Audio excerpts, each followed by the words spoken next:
In this video, I will show you how to update the quantities for products.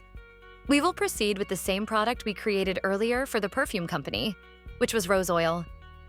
So I will continue with that exact product. The great thing about products in Techyon is that you can access them in various ways.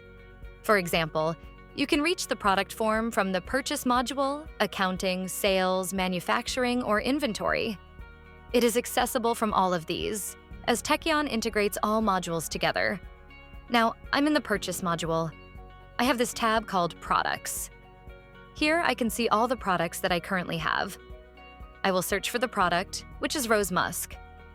I will type the first name of it, and here is my product. Regarding updating the quantities, you will notice that there are smart buttons. One of them shows On Hand, which represents the quantities you currently have in stock and want to update. If you have 100 on hand, you will press this button. This will show the on-hand quantities under your warehouse stock, WH stock, which is your referred warehouse. Now, I need to update that quantity. What I have to do is press the pencil icon, the Edit button. Here, I have a column for counted quantities. After counting my stock, I notice that instead of 100, I actually have 120 units of rose musk oil.